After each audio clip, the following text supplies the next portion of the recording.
Hello বন্ধুরা, সবাই কেমন আছেন? হাপ্পা অ্যান্ড মাম্পি কিচেনে সবাইকে স্বাগতম। আমার আজকের রেসিপিতে আছে কাঁচকলা আর আলুর বড়া।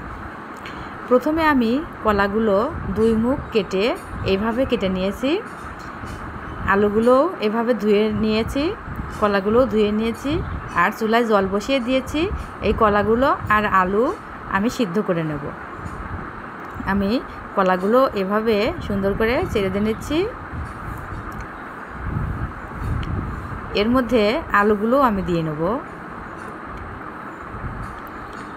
কলা বেশি কালো হয়ে যেতে পারে, এই জন্য আমি এতে একটু হলুদ দিয়ে নেব যাতে বেশি কালো না হয়।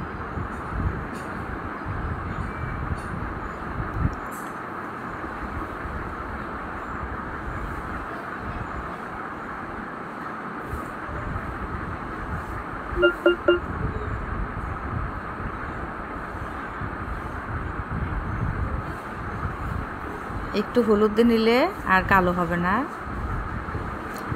একটু নাড়াচাড়া করে একটা ঢাকনার সাহায্যে ঢেকে সিদ্ধ করব।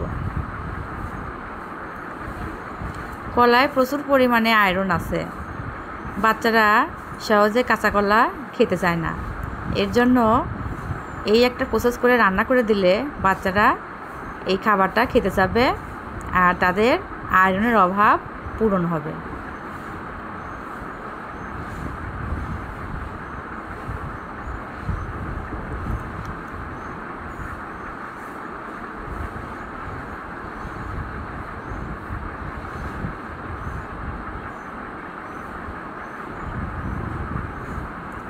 এখন একটি ঢাকনা দিয়ে ঢেকে দিয়ে ভালোভাবে সিদ্ধ করে নেব। ঢাকনা উঠিয়ে দেখব সিদ্ধ হয়েছে কিনা। আমি একটি কলা উঠায় দেখব যে কলাগুলো সিদ্ধ হয়েছে কিনা। কলাগুলো বেশ সিদ্ধ হয়ে গেছে। কলাগুলো আগে উঠাবো, আলুগুলো পরে উঠিয়ে নেব। কলাগুলো আমি সুন্দরভাবে খোসাগুলো ছাড়িয়ে নেব। আলুগুলো সিদ্ধ হয়নি, কিছুক্ষণ থাক। সিদ্ধ হলে কলাগুলো আমি ছাড়িয়ে নেব খোসা।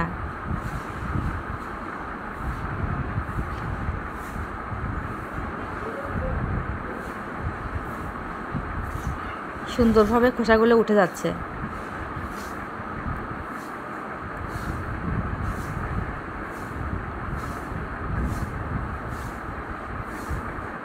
সিদ্ধ হয়ে গেছে, এর জন্য খোসাগুলো সুন্দরভাবে ছাড়ানো যাচ্ছে।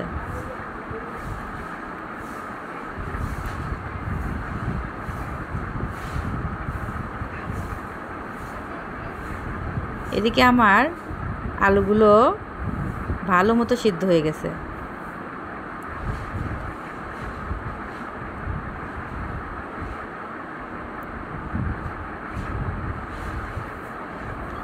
ঢাকনা উঠিয়ে দেখি আলুগুলো কতটা সিদ্ধ হয়েছে।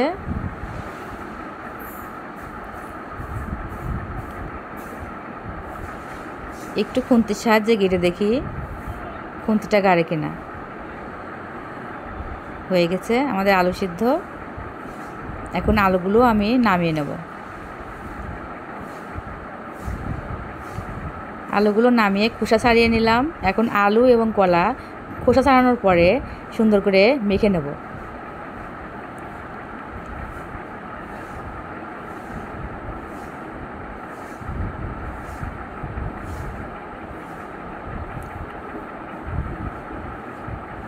আমার কলা আর আলু সুন্দর করে মেখে নেওয়া হলো। এখন এতে মরিচ কুচি, স্বাদ মতো লবণ,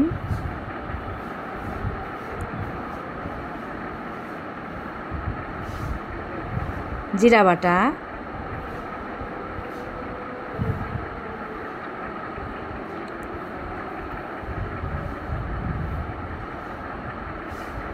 হলুদের গুঁড়ো,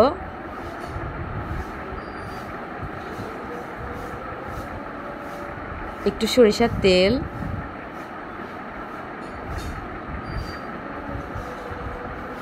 দিয়ে মেখে নেব। কড়াই আমি বসিয়ে দিয়েছি।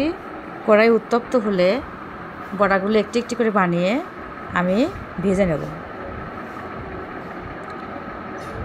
কড়াইতে তেল দিয়ে তেলটা উত্তপ্ত হলে আমি একটু একটু করে বড়া বানিয়ে এর মধ্যে ছেড়ে দেব।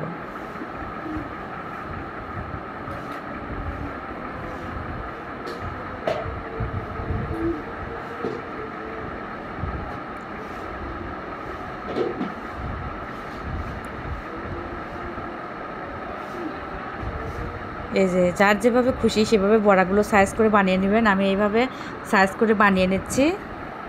এই যে এভাবে আমি হাতের তালুতে নিয়ে চেপে চেপে নিয়ে তারপরে তেলের মধ্যে দিচ্ছি।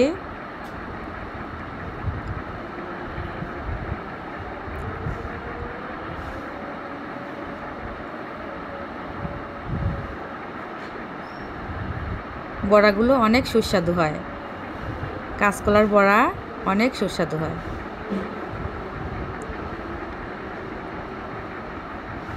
এভাবে বড়া বানিয়ে খেলে আমাদের আয়রনের অভাবটা অনেকটাই মিটে।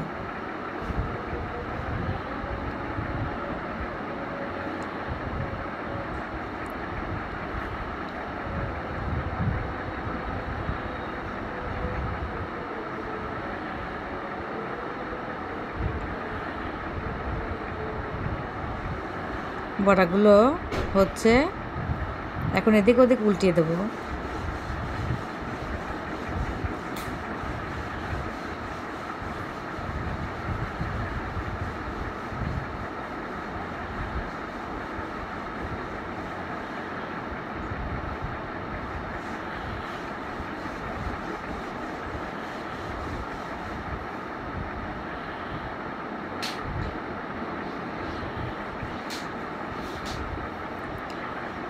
বড়াগুলো হয়ে গেছে। এখন আমি একটু একটু করে উঠিয়ে নিচ্ছি।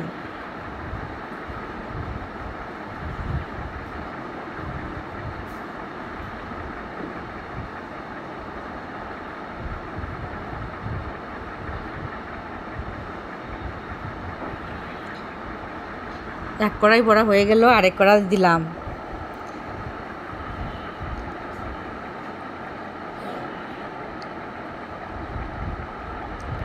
এই যে সুন্দরভাবে হয়ে গেল। বড়াগুলো অনেক সুন্দর হয়েছে।